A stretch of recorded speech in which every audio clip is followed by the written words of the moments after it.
record. Yep, I think we've got that all under control. So I'd just like to say welcome to all of the artists. And the idea of having this little conversation is in lieu of our official opening that was planned for the gallery tonight. And we were going to have a question and answer show because a lot of the artists had indicated they wanted to come tonight. So obviously that can't go ahead now. And I had this brilliant brainstorm idea that we would do it through Zoom, having never ever used Zoom before. So but I think it's, and of course, thankfully, Sharon, who's sitting down to her screen at the bottom, Sharon, put your hand up. Sharon lives across the road, great supporter of the arts and comes to a lot of our exhibitions and buys lots of stuff too, which is really lovely. She phoned me last night or sent me a message through Instagram and said, would I like some help? And I said, no, I'll be fine. And then retracted this morning and said, help, I need help. So thank you. She's coordinating everything and she might press the mute button when someone's talking so everyone else doesn't butt in. Are you the timekeeper, Sharon? Yes, yeah. So I'm doing too much talking. Okay, all right. So how about we start with Judy at the top left, and would you like to introduce yourself, Judy? Tell us a little bit about yourself and your art. Oh, I'm Judy Brownlee, and I'm probably the oldest of all of you. And I started painting with Alan Martin, and he was a disciple of Max Meldrum, so tonal painter, and I paint plein air and portrait and interiors and anything really. And also I used to teach at Montsalvat down in Melbourne, which is a lovely old place with Justice Jorgensen, who is the owner of the place, and a wonderful place to work if you're an artist. I'm a Melbourne girl, but I'm in Sydney now and have been for 1982, moved to Sydney and built a mud brick house. So that's about me. I'll let somebody else have a turn now. That was great, thank you. Judy's also a Hawkesbury resident, so I like to sort of keep a lot of our local artists involved in the gallery. So Julie Simmons, another local, would you like to introduce yourself? Thanks, Robin. My name's Julie Simmons. I live at Castlereagh and I look into the foot of the Blue Mountains. I'm primarily a landscape painter, initially watercolours, but oils have really taken my eye in the last little while. So my art practice here, I have a great studio, but I'm finding not being able to get out to paint as much as I used to with a bunch of people is really tough. But, you know, tomorrow's another day. That's me. Thanks, Julie. Alexandra. Yep, my name is Alexandra Pym and I'm an abstract painter. I paint primarily in acrylics and a bit of mixed media. My work's very improvised and I really enjoy just making it up as I go along and playing with the paint. Yeah, and most of my work, they sort of end up being pretty loose landscapes, but always working towards further abstraction, but we'll see how we go. Thank you, Alexandra. Melanie Waugh. Hi, my name's Melanie Waugh. I live in Paddington in Sydney, right behind COFA, where I studied, so I haven't travelled far. Yeah, I'm a landscape painter primarily also, and I've been painting a lot of still lifes lately, which I'm really enjoying. I like to paint plein air, or I like to paint from life, but you know, that's not always the case. And so if I take images from my phone and paint those. I've got a studio in Summer Hill. It's a beautiful light-filled space, and yeah, having a good time with it. Thank you. Lisa. Hi, I'm Lisa Hurtzel. I'm a painter originally, and I've moved into ceramics, which I'm really enjoying bringing my painting skills to. I live in Marrickville. I've lived in Sydney for, excuse me, about 40 years. And yes, very happy to be in this show. Thank you. And Sharon, did you want to just say hello? Because I couldn't do this without you. Okay, that's fine. Thank you. So look, I've got a series of questions. We'll keep them. I might even skip the first question, which was going to be a little bit about introducing yourselves and a bit about your arts practice. We know all that. How about, how do you feel about painting small? Because I did have a couple of artists who really wanted to be in the exhibition but said they felt uncomfortable about painting very small paintings. Judy, what do you think? Oh, I think small paintings are little gems a lot of the time because you can't fiddle around with them for too long to muck them up. So, yeah, good answer. Julie. I love painting. I love painting huge, and I like painting medium, middle size, and I do love small paintings. I think they're little treasures, really. Fabulous. Thanks, Jude. I don't mind painting small. I like to, I think sometimes compositionally they can be challenging, but as Judy says, you can get some fair little gems from, like a little 8x8, 10x10, and even smaller. And you learn to keep them simple very, very quickly. Oh, excellent. Alex? Yeah, I find it a real challenge to work small, but it's a challenge that's always interesting because, of course, when you start painting on like A4 or something like that, and then slowly you get bigger and bigger and bigger and go, oh, right, I get to do this. This is how it works. But then going back down to small can be really challenging, but it always works out more interesting, when you find new things. If only I could translate what I can get to work on a small, tiny thing to bigger, because you just need a brush that's about this big to make it. Yeah, so I really enjoy working small. It is frustrating, but it sort of gives you ideas for hopefully one day taking big when I get the brooms in. Melanie? Look, when I first got asked to be in this exhibition, I thought it was quite confronting, the scale, because I'm used to painting a lot larger, and I definitely had to scale down all my brushes. But at the end of the day, I think I really enjoyed it because I felt less precious about my canvases because they don't cost as much.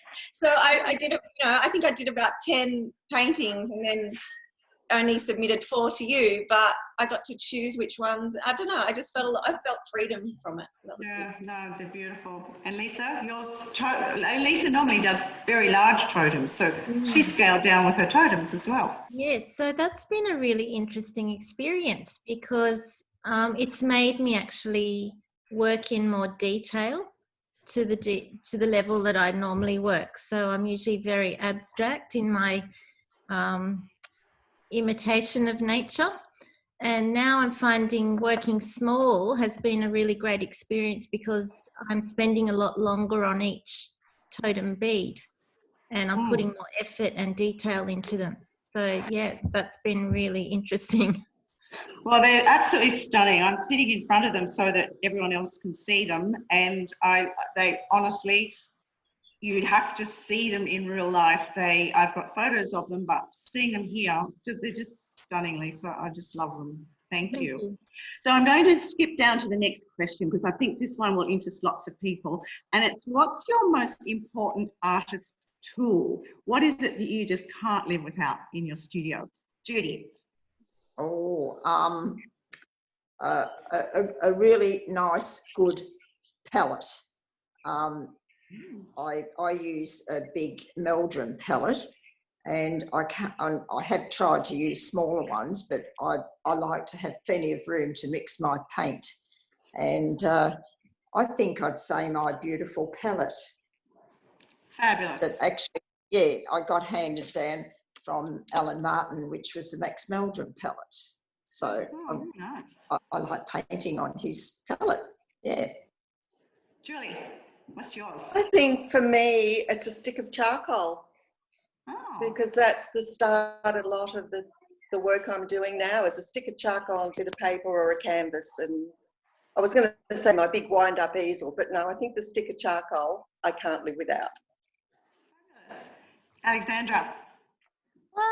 I think it would probably have to be either my really messy brushes, like a really worn brush that's just had a really long, hard life, some of those, and then palette knives, like pointy palette knives for scratching in. I just, yeah, so in love with those, and I can't seem to do a painting without them at the moment. Melanie. Look, I agree with all of the above, but what first came to mind for me was rags. I go through so many of them, and I use them so much. My paintings, like wiping back all the time, and I couldn't do a painting without rags. So that's mine. Oh, interesting. Lisa? Well, apart from my hands, I would have to say my most important tool would be my coffee machine. Oh, great answer. All right, I want to keep this interview session fairly short so that we get lots of views. People are interested if that's short and sweet. So I'm going to skip to the last question, which is a little bit about the difficult self-isolating times that we have now. I think many artists are used to self-isolating at the best of times. However, with many of the conditions, including homeschooling and some of you have to do, the rules and regulations placed on us at the moment, how will this affect your creativity and arts practice? What's the hardest thing you are finding during this shutdown time? Judy. Being with like-minded people and artists, friends and people that you meet once at least weekly, to go out painting plein air or go into the city to have a look at the museum or a new exhibition that's on at the gallery. That's mainly what I missed, is people, really. But even though we are isolated in our studios when we paint, but it's a joyous thing that you can ring another artist and say, oh, where are we going to go next Tuesday? Or which is actually my outdoor painting day when the weather's good. So I'd say it's like-minded other artists. Yeah. Me? Yeah. What about you, Julie? I think Judy read my script. Oh. Sorry, Jill. Because it's not hanging out with my artist friends and going to see other exhibitions. You know, those things bounce around in your head, and just that time spent is all learning and engaging, and it's the social side of it. Because I'm quite happy to be by myself, but I miss that social side of interacting with our other artists. And yourself included, and the gallery owner. Yeah, they're fun, aren't they? Alexandra, what about you? Yeah, I think definitely social, whether it's, I mostly communicate with people online anyway, but just chatting to friends, family, people at the shops, the guy at the coffee shop. It's so sad. Also, I have 2 young children, and it's like they've gone back to being babies. I have them on my person 24/7. One of which, she's 7. We do homeschooling now, which is fine. So pretty much I just put painting on hold unless I want to paint at night, which is like what I used to do when they were babies. And if I get some time by myself in the afternoon, I paint. But I've just had to take all pressure off myself to create anything, and focus on that. I'm very lucky to be able to do that, because I have other friends who are trying to work from home 7-8 hours a day as well as doing that.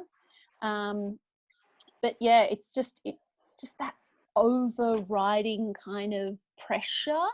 You know, everyone's got that low level kind of anxiety, even though it's not it's, yeah, that feeling is, I find that quite unsettling. Suppressive, isn't it? Melanie? Yeah, look, I really can only paint or paint well when I'm happy.